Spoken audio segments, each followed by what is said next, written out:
Let's move on now. And the bodies of 3 Kenyans killed in South Sudan last week during an ambush on a humanitarian convoy arrived in Nairobi this afternoon. Families of the slain Kenyans received the bodies at the Jomo Kenyatta International Airport, even as they insisted that no word from either the Kenyan or the South Sudanese officials in regards to how their kin died had been communicated. Timothy Otieno reports. It's the comfort of a man who knows too well the pain about to befall his family.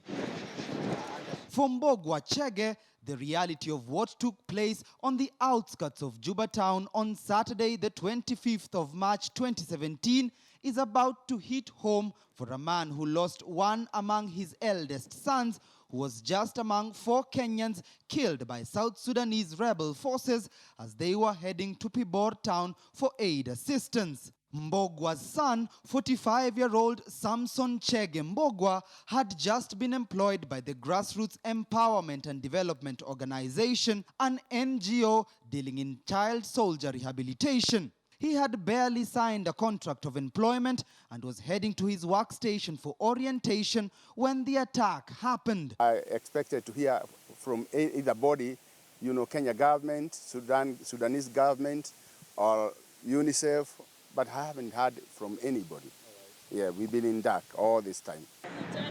The fate of Jane Wanjiru's nephew was the same. David Wainaina Mbogwa was a construction worker recently hired by the NGO to build a rehabilitation school at the town. The 44-year-old had lived in South Sudan for 8 years and succumbed to his gunshot wounds that fateful day, cutting short a life loaded with promise from his family. We were called by somebody from Sudan. We don't know who it was. And they told us David is normal. They were shot on their way. And it was really bad for us. It was really bad for us. The families of the victims of the attack now blame Greco, the NGO group, for sending their team into harm's way in a country known for its unending civil strife that has seen already 12 humanitarian workers killed just this year alone. To bring the bodies and leave us just like that. My brother here talked to David an hour before they left. And he told him, we are going by air. What happened after that? We cannot take for granted. These are our children. I am old, I'm not going to get another son. Then what? We are very annoyed, by the way. We need the substantiation. I'm Mr. Bogwa, but what I would like to tell you, you may not understand some situations, especially of your sons. All of us, we are there in that country, and you may not know even they didn't have a job at that point.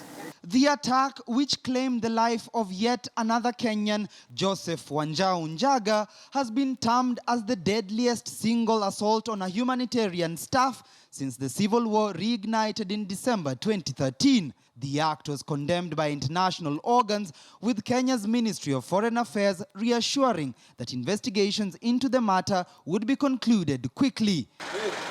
But for Mbogwa Chege and the many gathered here to receive the bodies of their kin, that reassurance is doing little to revert an incident that has definitely altered their lives forever.